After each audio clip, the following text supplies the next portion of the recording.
yang kami hormati para sesepuh dan para masyayikh pondok PPTQ. Hari ini Allah muliakan kita bersama untuk berkumpul dalam majelis dalam rangka kita menyaksikan untuk peresmian Masjid Birrul Walidain Palu. Berikut juga kita semarak Muharram tahun baru Hijriah 1447 Hijriah. Semoga semaraknya bulan Hijriah ini juga menjadi harapan baru kita di kemudian hari-hari yang menjadi lebih baik tentunya dari hari yang kemarin.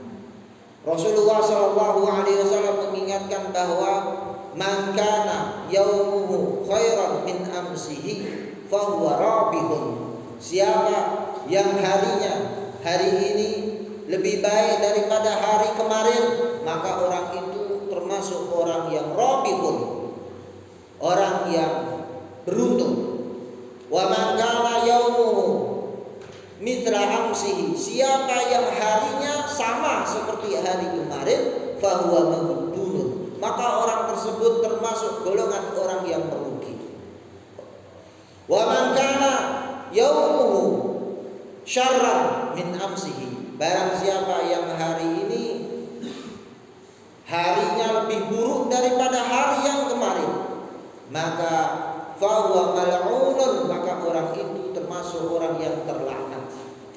Tentu harapan kita sebagaimana sabda baginda Nabi Muhammad, kita menginginkan termasuk orang yang rabihun, orang yang beruntung. Salah satu bukti kita orang yang beruntung adalah hadirnya kita dalam majelis ilmu. Orang yang hadir dalam majelis ilmu, Allah kasih rahmat untuknya, Allah ampuni dia, Allah berikan harapan-harapan, yaitu doanya dikabulkan oleh Allah Subhanahu wa taala.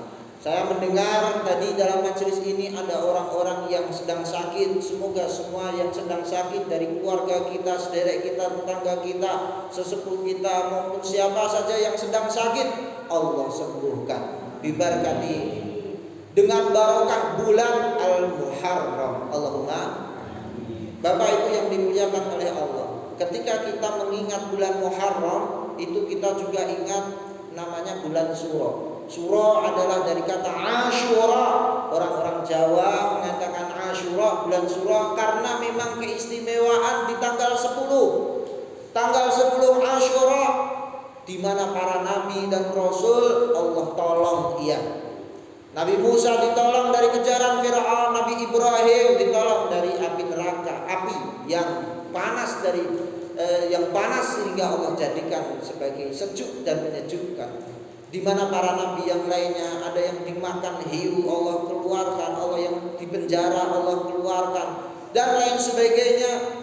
Ini sebagai isyarat bahwa pondok ini bulan Muharram kita mensyiarkan bulan yang agung ini dengan bermajlis yang mulia, dengan membangun masjid Birrul Walidain. Ini bukti bahwa kita ittiba dengan kanjeng Nabi Muhammad SAW, yaitu menginginkan harapan-harapan ke depan yang baru.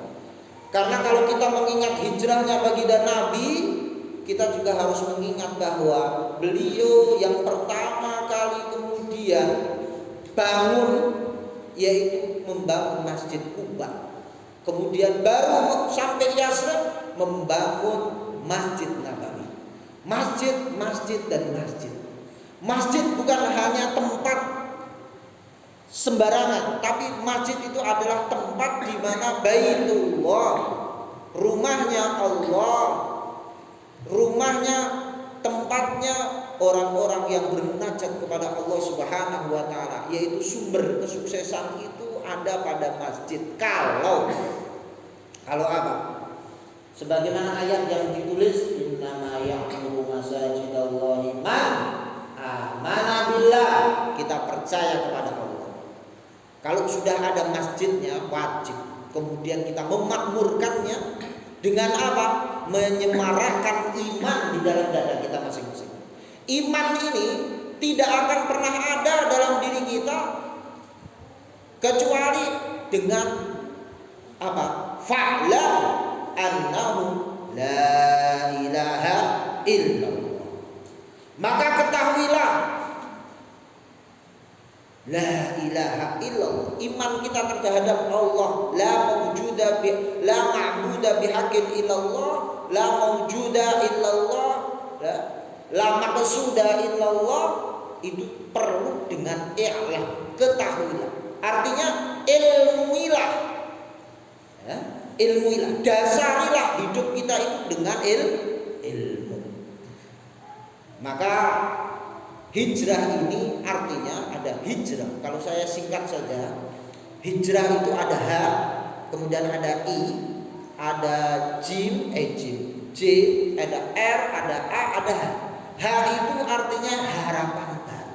Kalau kita sudah membangun masjid, artinya di situ ada harapan baru bagi kita untuk apa? Harapan baru untuk masa depan yang lebih baik. Sebagaimana sabda Nabi, kita menginginkan hari ini harus lebih baik daripada hari sebelumnya. Caranya dimulai dari masjid.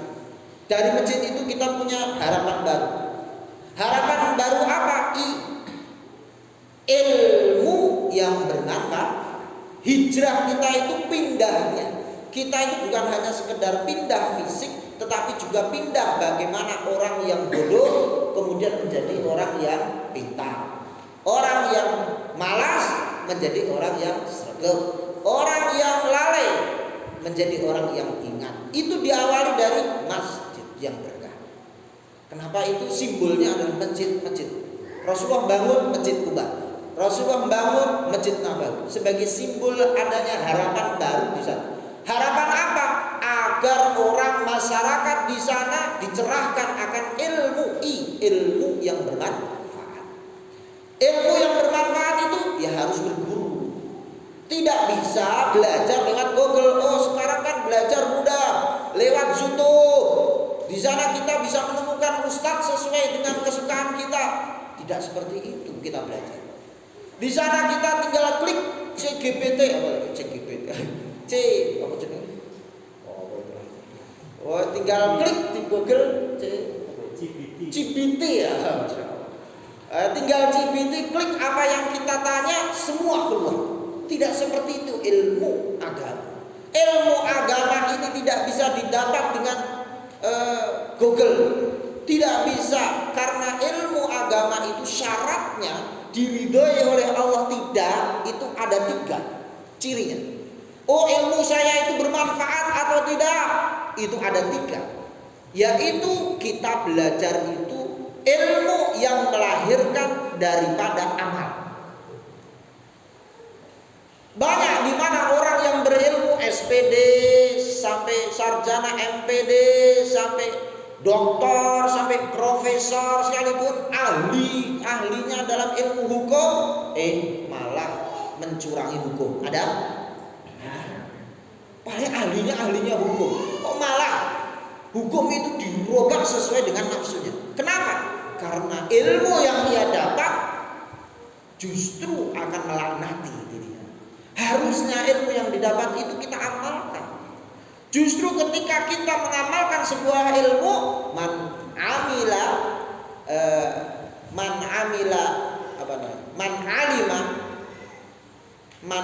bima alima, allamallah bima lam ya'lam. Siapa yang mengamalkan ilmu yang ia ketahui, maka Allah akan mengajarkan kepadanya ilmu yang tidak ia ketahui. Ini namanya ilmu hikmah.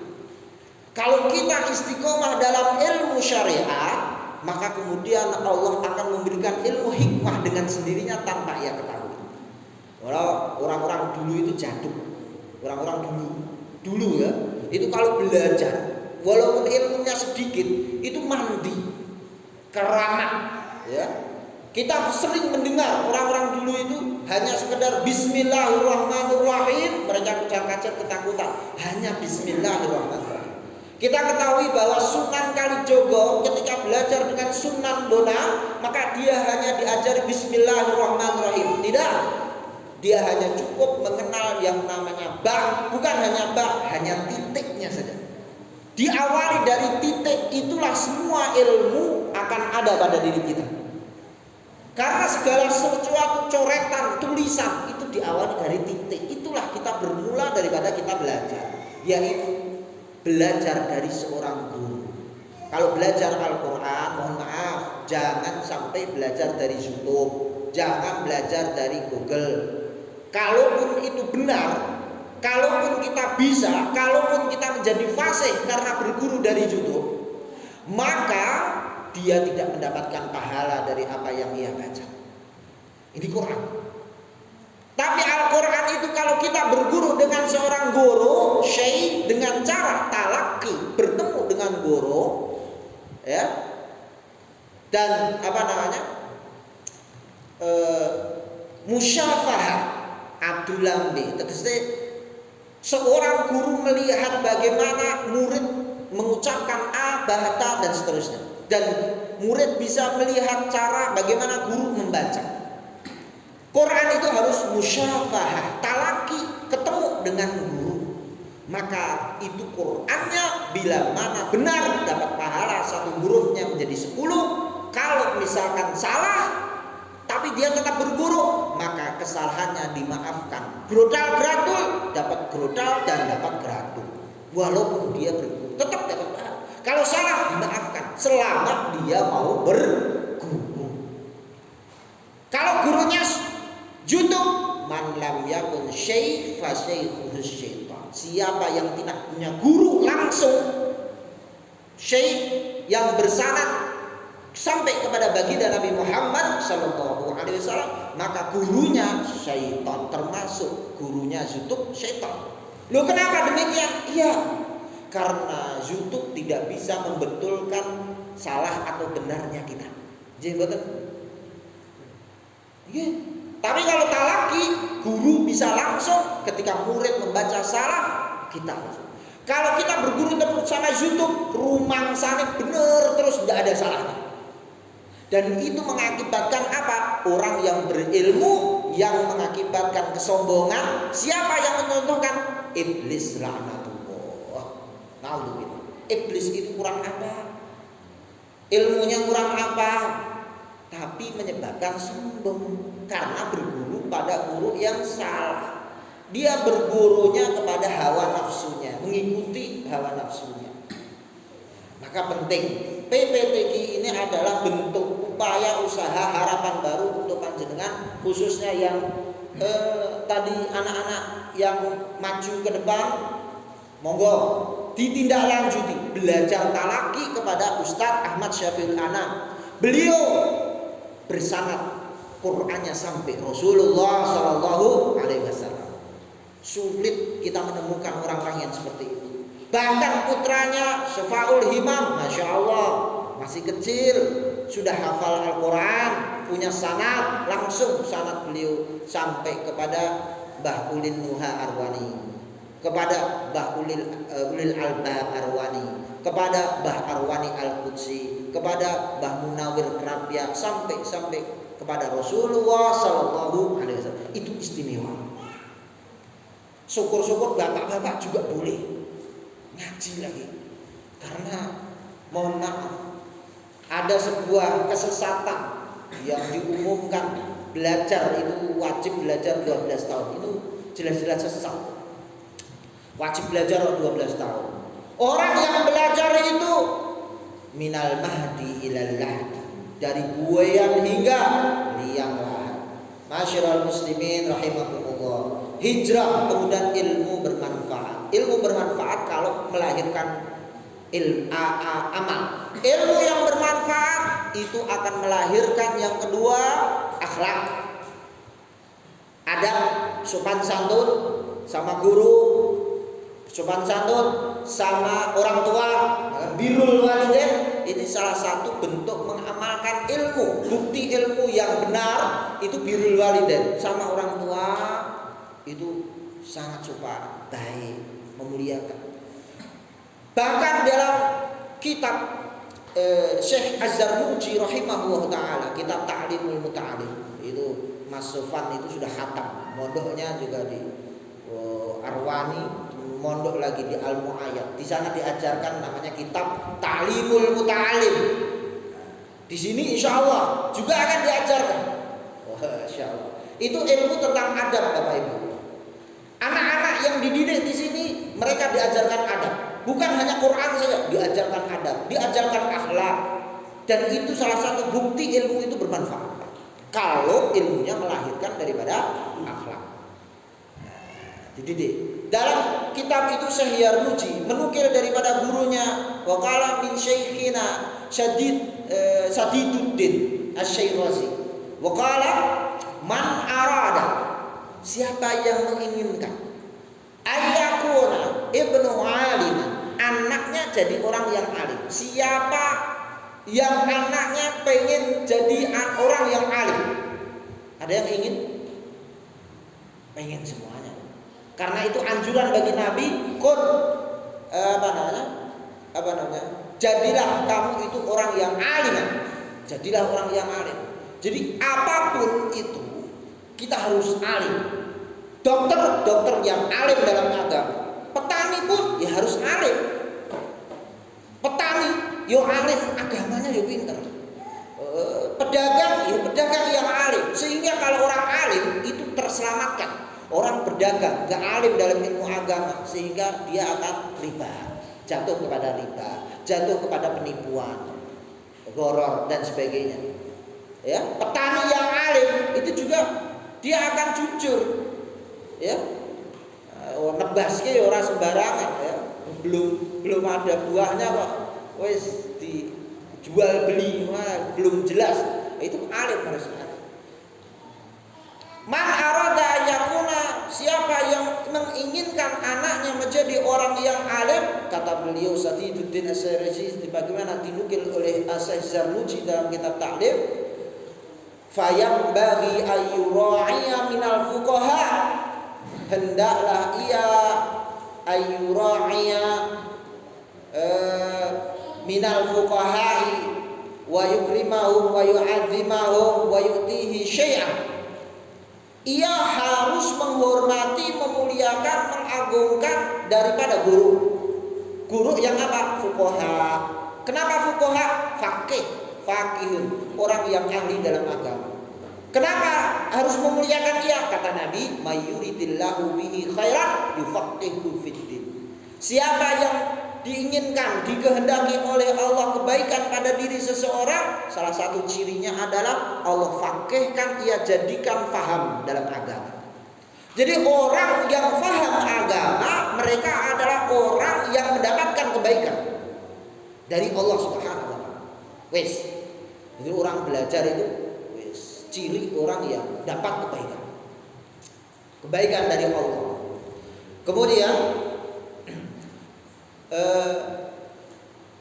wa in lam yakun alim, kalau anaknya enggak jadi alim, wis menghormati wong alim, tapi kok anaknya enggak alim, yakunu hafidhu aliman, pasti cucunya jadi alim. Loh, perbuatan kita bisa memberikan efek yang baik kepada anak turun kita. Karena itu ayat dalam Al-Baqarah tadi saya sebutkan, man dalladzi yuqridullaha qardan hasanan fayudha'ifahu lahu ad'afan katsira. Siapa yang mau meminjamkan saja. Kenapa pinjam? Istilah pinjam, Allah menggunakan kata qard, itu pinjaman dalam artian kalau pinjaman itu mesti harus dikembalikan. Padahal apa yang ada pada diri kita itu milik Allah, betul tidak? Inna lillah wa inna ilaihi raji'un. Kita itu milik Allah. Semua yang ada pada diri kita milik Allah dan akan kembali kepada Allah. Tinggal tanggung jawab mengembalikan kepada Allah itu benar atau tidak. Nah, kalau kita ini milik Allah, ya, tapi Allah di situ mengungkapkan dengan kata qardun, pinjaman, supaya orang itu paham bahwa apa yang ia lakukan itu akan kembali kepada diri manusia yang berbuat baik. Siapa yang mau meminjamkan? Kalau kita pengen anak alim, ya tadi kata Sadiduddin tadi, memuliakan orang alim. Termasuk kalau kita ingat ya, ini bulan Syuro, kembali kepada Syuro, ada sebuah Nihayatuz Zaid. Imam Nawawi rahimahullah taala mengatakan di sana ada 12 keutamaan amalan yang dilakukan di bulan Syuro. Apa itu? Dalam syair orang Jawa itu apa? Wulan Syuro umat Islam lakonono kautaman cacah rolas perkara poso sholat silaturahim sowan ulama nganggo celak adus tilik wong lara ngusap sirah bocah yatim sodakohono masa enak mayorake keluarga ngetok kuku ojo diingu dawa-dawa surat Islam Ikhlas kaping 1000 padha diwaca. Allahumma sholli ala Muhammad ya Rabbi sholli alaihi wasallim. Allah. Ini dalam kitab Nihayatuz Zaid dikatakan ada 12 amalan yang harus kita lakukan. 1, poso. Nanti tanggal 10 kita disunahkan puasa. Yang kedua, sholat. Ini masjid tentunya untuk sholat, bukan untuk pajangan, bukan untuk wah-wahan, bukan, untuk sholat. Yang belum sholat, ayo segera sholat. Yang radis sing sregep sholat, sing wis sregep sholat dijogo istiqomah. Sing nomor 3, silaturahim, sowan ulama. Kalau kita ingin anak-anak kita itu mendapatkan nur sebagaimana nurnya para ulama, kita sowan ulama. Ini Muharram disowani. Kata Mbah Mun juga, kalau engkau ingin menjadikan anak itu anak yang soleh, sering-seringlah sowan pada ulama, karena ulama itu punya nur dan nurnya itu akan memberikan nurnya itu akan niprak, akan berpengaruh kepada orang yang sowan. Nah ini jadi sowan ulama. Kemudian apa lagi? Nganggo celak atus. Jadi kalau Muharram datang itu adus, tobat yang lalu biarlah berlalu, menjadikan evaluasi. Jadi Muharram itu betul-betul harus jadi kita introspeksi. Istilahnya kalau orang Jawa itu petan, ngertos petan. Petan itu golek telu perkara. Petan, wong petan itu, petan apa? Golek apa? 1 tumo, 2 lingso, 3 anake neh putune. Kor. Kor. Jadi tumo itu tegese no. Tumo iku wong petan, wong metani iku kudu 1 sing dipetani apa? Tumo sing digoleki. Tumo niku waktu mo 5. Waktu 5 niku napa? Hafidhu 'alas sholawati was sholatil. Jaga salat 5 waktu. Orang yang menjaga salat 5 waktu, Allah akan jaga dirinya dunia akhirat. Bahkan ketika melewati sirat itu kalbarkil, seperti kilat yang menyambar, cepat sekali. Masuk surganya paling cepat itu dengan melaksanakan salat. Maka ini diramaikan. Insyaallah. Insyaallah nggih. Insyaallah. Sing nomor 2, petan iku golek lingso. Lingso, ling eling, so sing kuwasa. Sing kuwasa niki sapa? Ya Gusti Allah. Fadhkurullaha dzikran katsira. Ingat kepada Allah dengan zikir yang banyak. Caranya zikir gimana?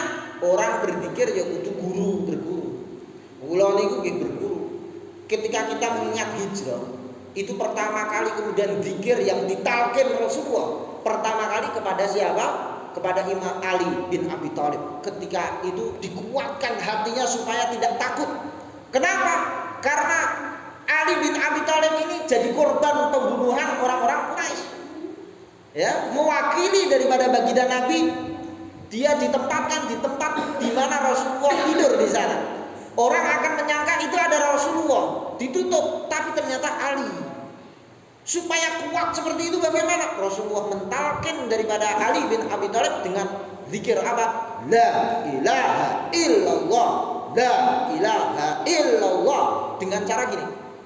La ilaha illallah, la ilaha illallah, la ilaha ill. Lu kok bergerak seperti itu, Ustaz? Apa ana contone? Nggih, ngoten niku contone. Contoh dari ulama-ulama yang mencontohkan talqin zikir. Tegese ngoten iki napa? La itu nafyun, menafikan. La yang pertama itu menafikan, meniadakan unsur ilah-ilah yang ada pada diri kita. Ego kita yang kita jadikan ilah. Kadangkala harta benda yang kita jadikan ilah. Nafsu kita yang jadikan ilah, yang kita turuti terus. Lu apa bener? Iya. Kita bahagia nggak kalau dapat uang? Bahagia. Apakah itu kepercayaan kita? Apakah uang yang menjadikan kita bahagia? Sejatinya Allah kan yang menjadikan bahagia. Kalau uangnya hilang sedih. Kalau masih seperti itu, berarti dalam hati kita itu masih ada kotoran, ada ilah-ilah yang tersembunyi. Maka itu harus kita nafikan. Lah, kita cabut ini. Sud. Kita buang. La ilaha illallah. Terus kita nafsu, kemudian kita sabatkan diri. Isbatu asma'ullah, Allah dalam hati, supaya nancep. Kenapa? Kalau kata Allah itu sudah ada dalam hati yang paling dalam, itu pasti selamat dan pasti husnul khotimah. Betapa banyak orang yang berzikir la ilaha illallah, la ilaha illallah hanya dengan lisannya seperti burung beo, tapi ketika meninggal nggak bisa. Itu lisannya yang berzikir. Harus dimasukkan. Kita buang, caranya buang ilah-ilah itu tadi. La ilaha illallah, la ilaha. Nah itu saya ditalkin la ilaha illallah dengan suara keras. Suara keras supaya merontokkan daripada kotoran-kotoran yang dalam hati. Imam Ali juga demikian. La ilaha illallah, tapi jangan terlalu ditekan. Lah itu nanti salah nanti. Oh itu salah, tidak terlalu ditekan. La biasa aja. La ilaha illallah, la ilaha illallah. Masuklah Allah. Kuat berani.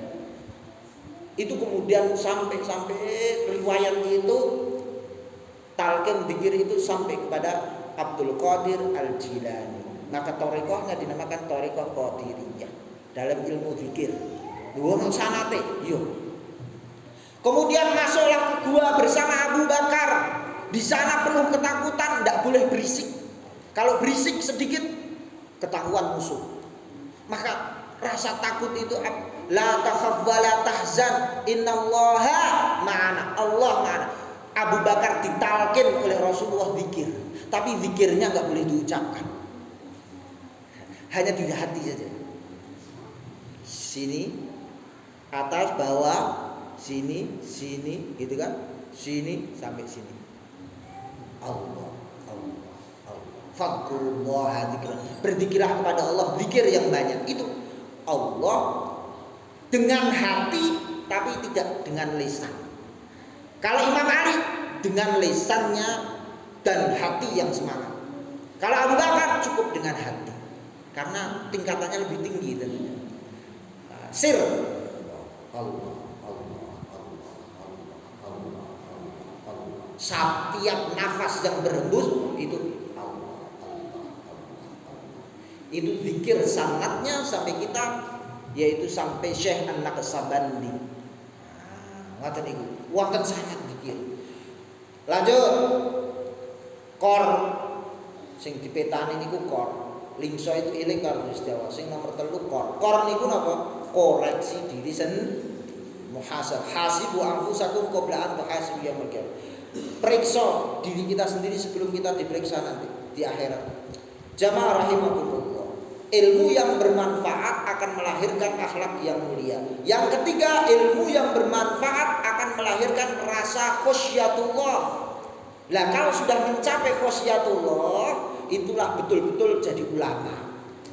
Kalau belum khasyatullah, belum ulama, tapi masih tahap satu amal, ilmu diamalkan. Yang dua, ilmu melahirkan daripada akhlak. Santri-santri berakhlak, cium tangan sama guru, cium tangan, itu akhlak. Loh kok itu gak ada contohnya? Contohnya akhlak. Segala sesuatu yang tidak melanggar syariat boleh.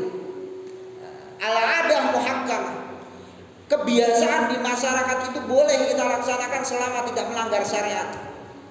Bahkan itu menjadi pahala kalau menjadi sebuah bentuk sopan santun, bentuk nilai-nilai akhlak yang baik. Termasuk apa? Cium tangan. Lu kok cium tangan gitu. Kok orang sih melihat cium tangan bolak-balik? Ini perlu dijelaskan. Ada yang pernah lihat cium kok bolak-balik itu karepe piye? Kalau cium di sini itu sebagai apa namanya? Memuliakan seorang guru itu dengan cium. Nyium bukan dengan di sini. Terus kemudian dibalik, itu namanya mencium tabarukan. Mencari barokah Allah melalui ulama. Kenapa tangannya di sini dicium? Karena tangan ini selalu memegang sesuatu yang baik. Kita husnudzon sama ulama, pasti pegangannya adalah Quran, pegangannya adalah kitab, pegangannya adalah pulpen. Maka kita cium tangan yang mulia ini sebagai bentuk tabarukan. Semoga kita bisa mencontoh daripada ulama itu. Ngaten nggih? Lho kalau orang tua juga sama, tidak apa-apa. Kita muliakan. Bapak Ibu ayah bunda yang dimuliakan oleh Allah, yang terakhir tadi adalah khusyatullah. Innama ulam innama yakhsyallah min ibadihi ulama. Yang takut sama Allah itu hanya ulama. Jadi itu tahap yang paling tinggi. Hijrah itu harapan baru, ilmu yang bermanfaat. Kemudian apa lagi? J itu adalah jiwa yang harus tetap sabar dan tegar. Jiwa yang sabar dalam belajar. Belajar ilmu, belajar akhlak, belajar apapun dalam kehidupan harus sabar. Sabar dan syukur. Alhamdulillah. Itu dua hal itu tidak boleh. Sabar dan syukur itu ternyata bisa kita dapatkan dengan poso. Apalagi seperti beliau Syekhina Al-Mukarram Ahmad Syafiul Anam, beliau mendawamkan daripada tak bocorin ya. Sebagai contoh ya, beliau membiasakan puasa Daud. Masya Allah ya. Kalau saya yang berbicara boleh, tapi kalau beliau berbicara sendiri nggak boleh. Ini tak bocorin. Itu tirah kate nggih gede. Lho kok dadi Sofaul Himam kok iso alim ngoten niku, ya tirah kate wong gede. Tirah kate wong tuwa nggih gede. Poso tirakan. Lah itu melahirkan sabar dan syukur. Pas poso sabar, sesuk syukur. Sabar meneh, sesuk syukur. Dan itu menjadikan rohani sangat amat bahagia. Sangat amat bahagia. Kenapa? Besok bodoh neh, sesuk bodoh neh, sesuk bodoh neh. Setiap hari bodoh. Pernah jenengan lah ketika Idul Adha, Idul Fitri, hati kita bagaimana merasakan? Bahagia. Itulah yang dirasakan oleh beliau setiap hari. Sesuk sabar, poso, sesuk bodone. Lho ngoten niku. Masyaallah, itu tirakat. Kemudian A, hijrah, rajin sabar. A, akhlak yang mulia. Nah, jadi inti daripada ajaran Islam sebagaimana tadi melahirkan akhlak yang mulia sebagaimana Rasulullah mengutus ke muka bumi ini untuk apa? Makarimal akhlak, menyempurnakan akhlak daripada manusia. Kemudian hijrah terakhir adalah yang diharapkan kita semuanya adalah istiqomah. Sebagaimana yang beliau Ustaz Ahmad Syafiul Anam jelaskan tadi juga tentang istiqomah. Walau istaqamu ala tariqah. Kalau kita istiqomah dalam jalan ini, insya Allah Allah akan memberikan minum yang tidak pernah haus sama sekali. termasuk amalan-amalan yang amalan-amalan di bulan Muharram, salah satunya sudah kita amalkan bersama, yaitu ngelus anak yatim. Ngelus anak yatim itu ana wa kafilul yatim, aku ini di surga, ya, di surga itu bersama orang-orang yang menyantuni anak yatim itu hakada, kayak ini. Dia mengisyaratkan dengan jari jemarinya itu kayak seperti ini, dekat sekali bersama Nabi. Artinya orang yang menyantuni anak yatim, mereka akan bersama dengan Rasulullah Shallallahu Alaihi Wasallam. Mudah-mudahan kita senantiasa mendapatkan barokah fid dini wa dunya wal akhirah. Amin ya rabbal alamin. Mudah-mudahan bermanfaat. Ini saja yang perlu saya sampaikan. Dan terakhir tentunya monggo anak-anak, cucu-cucu kita semuanya yang kita tentu mengharapkan dengan harapan hijrah yang baru, dan tentu akan membahagiakan kedua orang tua, SMP, SMA, PPTQ di pondok ini. Kita hadir di sini, kita daftarkan anak-anak keturunan kita, saudara-saudara kita, tetangga kita, syiarkan, umumkan. Semua itu akan menjadi pahala yang berlipat ganda bagi kita, walaupun kita tidak ikut terlibat langsung dalam belajar mengajar, tapi cukup hanya share. Nanti kalau ada share-sharean, cukup share di masyarakat, terutama tokoh-tokoh masyarakat. Di sana banyak grup-grup. Itu share-nya itu adalah ngaji.